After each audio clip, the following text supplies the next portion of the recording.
ಇವತ್ತಿನ ಅಭ್ಯಾಸದಲ್ಲಿ ನಾವು ಪ್ರಾಣಾಯಾಮಕ್ಕೆ ಬಂದ್ವಿ. ಪ್ರಾಣಾಯಾಮದಲ್ಲಿ ಮುಖ್ಯವಾಗಿ ಪ್ರಿಪ್ರೇಟರಿ ಆಗಿ ಅಂದ್ರೆ ಪೂರ್ವ ತಯಾರಿಯಾಗಿ ಬ್ರೀದಿಂಗ್ ಎಕ್ಸಸೈಸ್ ಅನ್ನ ಹೇಗೆ ಮಾಡೋದು ಅಂತ ಇವತ್ತಿನ ಅಭ್ಯಾಸದಲ್ಲಿ ನೋಡೋಣ. ಈ ಬ್ರೀದಿಂಗ್ ಎಕ್ಸಸೈಸ್ ಅಥವಾ ಉಸಿರಾಟದ ಅಭ್ಯಾಸಗಳು ಬಹಳ ಅವಶ್ಯಕ. ಹೇಗೆ ಆಸನ ಮಾಡೋದಕ್ಕಿಂತ ಮುಂಚೆ ನಾವು ಲೂಸನಿಂಗ್ ಮಾಡ್ತೀವೋ ಹಾಗೆ ಪ್ರಾಣಾಯಾಮ ಮಾಡೋದಕ್ಕಿಂತ ಮುಂಚೆ ಬ್ರೀದಿಂಗ್ ಎಕ್ಸಸೈಸ್ಗಳನ್ನ ಮಾಡ್ಕೊಂಡು ಹೋಗೋದು ತುಂಬಾ ಉತ್ತಮ.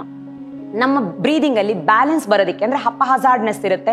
ಸೊ ಅದನ್ನ ಒಂದು ಬ್ಯಾಲೆನ್ಸ್ಗೆ ತರೋದಕ್ಕೆ, ನಮಗೆ ಇನ್ನರ್ ಅವೇರ್ನೆಸ್ ಜಾಸ್ತಿ ಆಗೋದಕ್ಕೆ ಅಂದ್ರೆ ಅಂತಃಪ್ರಜ್ಞೆ ಜಾಸ್ತಿ ಆಗೋಕ್ಕೆ, ಬ್ರೆತ್ ಮೇಲೆ ಫೋಕಸ್ ಜಾಸ್ತಿ ಬರೋದಕ್ಕೆ, ಮನಸ್ಸು ಒಂದು ಸ್ಟೆಬಿಲಿಟಿಗೆ ಬರೋದಕ್ಕೆ ಅಂದ್ರೆ ಸ್ಥಿರತೆಗೆ ಬರೋದಕ್ಕೆ ಇವೆಲ್ಲದಕ್ಕೂ ಲಾಭಕರವಾಗಿರುತ್ತೆ ಈ ಬ್ರೀದಿಂಗ್ ಎಕ್ಸಸೈಸ್. ಅದರಲ್ಲೂ ಮಕ್ಕಳಿಗೆ ಬಹಳ ಅನುಕೂಲವಾಗಿರುವಂತ ಅಭ್ಯಾಸ ಈ ಬ್ರೀದಿಂಗ್ ಎಕ್ಸಸೈಸ್.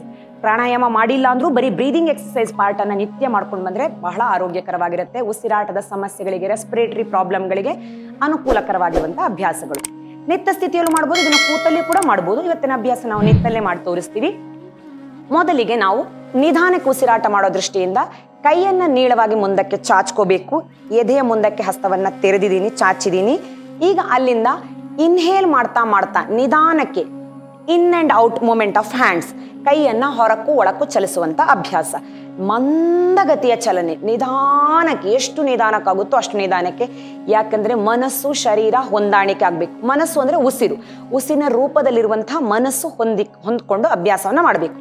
ನೀವು ಎಷ್ಟು ಕೈ ಚಲನೆ ನಿಧಾನ ಮಾಡ್ತೀರೋ ಅಷ್ಟು ನಿಧಾನಕ್ಕೆ ಉಸಿರಾಟ ನಡೀತಾ ಹೋಗುತ್ತೆ. ಈಗ ಇನ್ಹೇಲ್ ಮಾಡ್ತಾ ಮಾಡ್ತಾ ಮಾಡ್ತಾ ಮಾಡ್ತಾ ಮಾಡ್ತಾ ಮಾಡ್ತಾ ಮಾಡ್ತಾ ಮಾಡ್ತಾ ಮಾಡ್ತಾ ಕೈಯನ್ನ ಪಕ್ಕಕ್ಕೆ ಚಾಚಿ ನಿಲ್ಲಿಸ್ಕೊಳ್ಳೋಣ.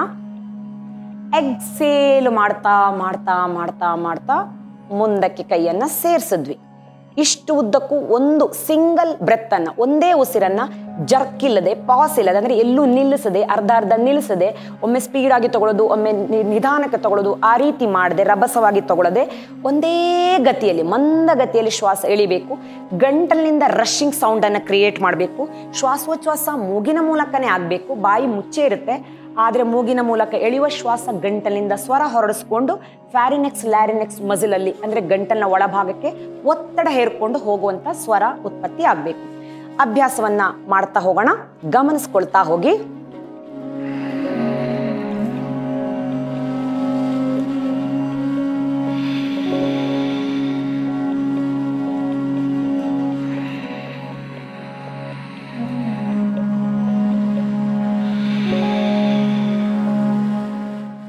ಈ ರೀತಿ ಒಂದು 3 ಬಾರಿನೋ 5 ಬಾರಿನೋ ಸಮಯಕ್ಕೆ ಅನುಗುಣವಾಗಿ hands in and out movement ಅನ್ನ ತಗೊಳ್ತೀವಿ. ಕಣ್ಣು ಮುಚ್ಚಿ ಅಭ್ಯಾಸ ಮಾಡಿದ್ರೆ ಉತ್ತಮ.